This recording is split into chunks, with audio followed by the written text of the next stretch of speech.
నమస్తే, నేను మీ సతీష్. వైఎస్ జగన్మోహన్ రెడ్డికి భద్రత కల్పించడంలో ప్రభుత్వం వైఫల్యం చెందుతూ ఉంది. ఎక్కడికక్కడ కుట్రపూరితంగా వ్యవహరిస్తూనే జగన్మోహన్ రెడ్డికి భద్రత తగ్గిస్తూ ఉన్నారు.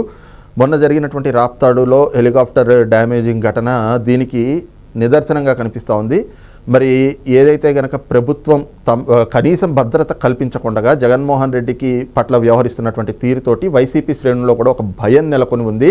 జగన్మోహన్ రెడ్డికి ఏవైనా జరుగుతుందా, లేదంటే జగన్మోహన్ రెడ్డి పైన ఏవైనా దాడులు చేసేటువంటి కుట్రలు ఈ ప్రభుత్వ హయాంలో జరుగుతున్నాయా అన్నటువంటి అనుమానాలు కూడా వ్యక్తమవుతున్నాయంటూ వైసీపీ నేతలు పెద్ద ఎత్తున ప్రచారం చేస్తూ ఉన్నారు. ఈ క్రమంలోనే జగన్మోహన్ రెడ్డికి భద్రత కల్పించడంలో ప్రభుత్వ డొల్లతనం అంటూ కూడా పెద్ద ఎత్తున కథనాలు కూడా ప్రచారం చేస్తున్నటువంటి పరిస్థితి. మరి నిజంగానే జగన్మోహన్ రెడ్డి పైన కూటమి ప్రభుత్వం ఏదైనా కూడా రాజకీయ కక్ష సాధింపు చర్యలు లేదంటే కనుక కుట్రలకి పాల్పడతా ఉందా అనేటువంటి అంశాలు మనతో విశ్లేషించేందుకు ప్రముఖ రాజకీయ విశ్లేషకురాలు శ్రీలీల గారు ఉన్నారు. మేడం నమస్తే. నమస్తే మేడం, ముఖ్యంగా ఏదైతే రాప్తాడులో జరిగినటువంటి అంశం హెలికాప్టర్ డ్యామేజ్ అనేటువంటిది, మరి ఈ అంశాన్ని పట్టుకుని YSR Congress party social media కావచ్చు లేదంటే ఆ పార్టీ నాయకులు పెద్ద ఎత్తున గగ్గోలు పెడతా ఉన్నారు. జగన్మోహన్ రెడ్డి పైన కుట్ర చేస్తూ ఉంది కూటమి ప్రభుత్వం, అందులో భాగంగానే ఆయనకు భద్రత కల్పించడం లేదు. ఇదంతా కూడా కూటమి నిర్లక్ష్యము అండ్ మాకు ఒక అనుమానాలు ఉన్నాయి జగన్మోహన్ రెడ్డిని ఏమైనా చేస్తారా అని వాళ్ళు ఏదైతే కనుక అనుమానాలు వ్యక్తం చేస్తున్నారో ఈ ఓవరాల్ పరిణామాలపైన మీ అబ్జర్వేషన్స్. ఇక్కడ జగన్మోహన్ రెడ్డి గారి గురించి చెప్పుకోవాలంటే ఫస్ట్ రాప్తాడు ఎందుకు వెళ్ళారు?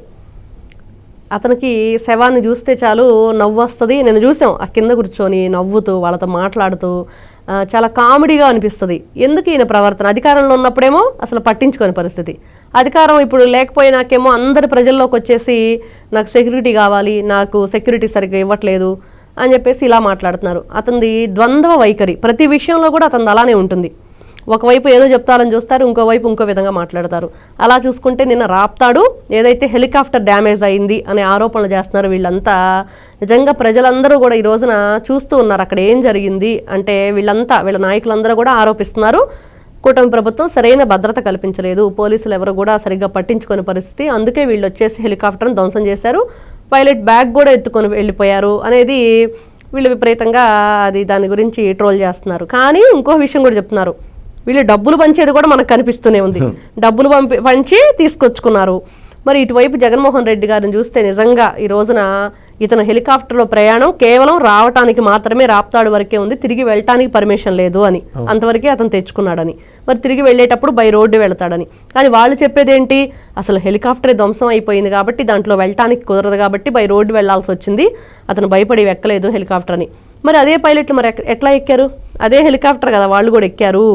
ఇతను ఎంతసేపటికి ఏదైనా ఊరికే వస్తే తిందాము అన్నట్లుగా మరి ఆ హెలికాప్టర్ కూడా సెకండ్ హ్యాండ్లో కొట్టేయాలనుకున్నాడా అన్న ధోరణిగానే ఉంది చూస్తుంటే. అంటే ఒకటి డ్యామేజ్ అయితే ఇంకది ఈ రోజున పోలీసులు కూడా దాని మీద విచారణ చేపట్టారు.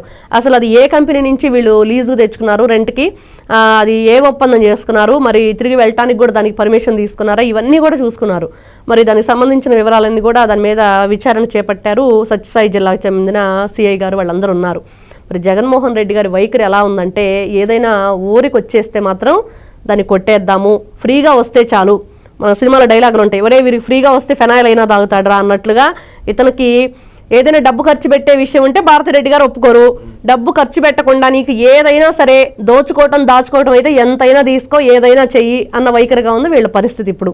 అలాగే చూస్తే ల్యాండ్ టైటిలింగ్ యాక్ట్ అన్నాడు, ఒరిజినల్ వాళ్ళ తాత ముత్తాతలు సంపాదించిన ఆస్తి పత్రాలేమో ఈయన పెట్టుకుంటాడంట, వాళ్ళకేమో నకిలీ పత్రాలు ఇస్తాడంట. మరి ఇది అసలు ఎక్కడైనా అసలు ఆ జిరాక్స్లు పెట్టుకుని వాళ్ళు ఏం చేసుకుంటాడు? వాడి తాత పేరు ఇప్పుడు పాపం అతను ఎంతో కష్టపడి సంపాదించుకుంటాడు, మన వాళ్ళకి ఇచ్చుకుంటాడు, వాళ్ళ పాస్ పుస్తకాల మీద వాళ్ళ ఫోటో ఉండాలి. జగన్మోహన్ రెడ్డి గారి ఫోటో వేసుకుంటే మరి ఈ ఆస్తులన్నీ కూడా తాకట్టు పెట్టుకోవటం, లేకపోతే తన పేరుకి బదిలీ చేసుకోవటం. ఈరోజు చూసాం చెల్లెలికి ఇచ్చిన గిఫ్ట్ని, తల్లికి ఇచ్చిన గిఫ్ట్ కూడా వెనక్కి లాగేసుకున్నాడు. మరి దాని గురించి ఈ రోజున కోర్టులో కేసులు వేసుకున్నారు.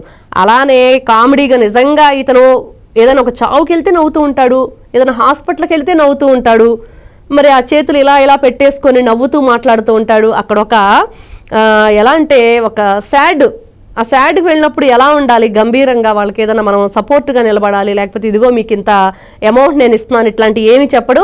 ఈ రోజున ఫ్రీగా వస్తే హెలికాప్టర్ను కూడా నేను కొట్టేసేసి సెకండ్ హ్యాండ్లో వాళ్ళు ఎదురుగి ఎవరు కూడా అది లీజ్కి ఇవ్వరు, ఇంకెవరు కూడా దాన్ని రెంట్కి తీసుకోరు, కాబట్టి దాన్నే సెకండ్ హ్యాండ్లో నాకు ఇస్తే బాగుండు అన్న వైఖరిగానే ఉందో తప్పించింది.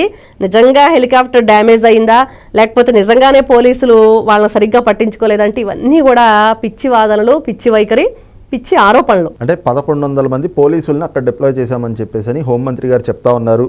అక్కడ ఇంకో వైపున వాళ్ళు వేసినటువంటి ట్వీట్లు కూడా ట్రోల్ అయినాయి. మనం చూసాం ఆ రోజున రాప్తాడు పర్యటన రోజున వైఎస్ఆర్ కాంగ్రెస్ పార్టీలోనే ఒక పోస్ట్లోనేమో ఎక్కడికక్కడ పోలీసులు ఆంక్షలు విధించి మా కార్యకర్తల్ని అడ్డుకుంటున్నారు అని చెప్పేసి ఒక ట్వీట్ పెట్టి మరొక అరగంటలోనే అసలు భద్రతలో డొల్లతనం కనిపిస్తోంది అని చెప్పేసి ఈ రకంగా విమర్శలు చేయటం. మరి ఈ క్రమంలో వాళ్ళు చెప్తున్నటువంటి అంటే భద్రతను తగ్గించేశారు, జగన్ మీద కుట్ర జరుగుతోంది అనేటువంటి ఈ వాదనని ఎలా అర్థం చేసుకోవాలంటే? ఏమండి, భద్రతను తగ్గించేశారంటే గతంలో వాళ్ళలాగా కక్షపూరితంగా అసలు అధికారంలో రాగానే చంద్రబాబు నాయుడు గారి భద్రతను తగ్గించింది ఎవరు? జగన్మోహన్ రెడ్డి గారు కాదా? మరి ఆ రోజున నీ తండ్రి వయసున్న వ్యక్తి, అతను హుందాతనం తెలుసు, అతని అనుభవం అంత లేదు, ఇతని వయస్సు, మరి అతనికే నువ్వు కళ్ళు పెద్దవి చేసి మేము భయపడాలా అని చెప్పేసి అసెంబ్లీ సాక్షిగా మాట్లాడిన వ్యక్తి జగన్మోహన్ రెడ్డి గారు. వీళ్ళు అట్లాంటి పనులు చేస్తారు. ఆ రోజున అతనికి ఏదైతే భద్రతా లోపం జరిగే కదా, మనకి అంగళ్ళ రాళ్ల దాడి కానివ్వండి, ఇంకొకటి కానివ్వండి, ఇవన్నీ జరిగితే ఎర్రగొండపాలెంలో కానీ ఇవన్నీ జరిగిన తర్వాత అసలు కోర్టే అసలు ఎందుకు ఈ విధంగా జరిగింది, చంద్రబాబు నాయుడు గారి మీద మాకు నివేదిక ఇవ్వండి, ఎందుకు అతనికి కుదించేశారు భద్రతను అని చెప్పేసి కోర్టే క్వశ్చన్ చేసింది. మరి ఈ రోజున జగన్మోహన్ రెడ్డి గారి గురించి ఏ కోర్టు అయినా క్వశ్చన్ చేస్తుందా? ఎందుకు క్వశ్చన్ చేయట్లేదంటే అక్కడ అతనికి ఉన్న భద్రత అతను ఖచ్చితంగా ఉంది. అతనిలాగా 1000 మంది అతను అధికారంలో ఉన్నప్పుడు 1000 మందిని పెట్టుకున్నాడు, పెద్ద పెద్ద గ్రిల్స్ పెట్టించేసుకొని ఆ ఇంటి చుట్టూతా కూడా ఎన్ని అడుగులండి, 100 అడుగుల ఎంత పెట్టేసి పెద్ద పెద్ద కంచెలు వేయించుకున్నాడు. మరి అవన్నీ ఇంతకంటే భద్రత ఏం కావాలి జగన్మోహన్ రెడ్డి గారికి? ఆ రోడ్డు మీద కూడా పెద్ద పెద్ద ఇలా చువ్వల్ లాంటివి కూడా పెట్టించేశాడు. ఇవన్నీ చూస్తే ఇతనికి అధికారంలో ఉన్నప్పుడేమో జనంలోకి ఒక్క రోజు కూడా వచ్చిన పాపాన పోలేదు. మరి ఈ రోజున అధికారంలో లేకుండా మరి ప్రజల మధ్యకి వచ్చేసి నేను ప్రజానాయకుడిని అని చెప్పుకున్నాడు. నిజంగా ఇది ద్వంద్వ వైఖరి.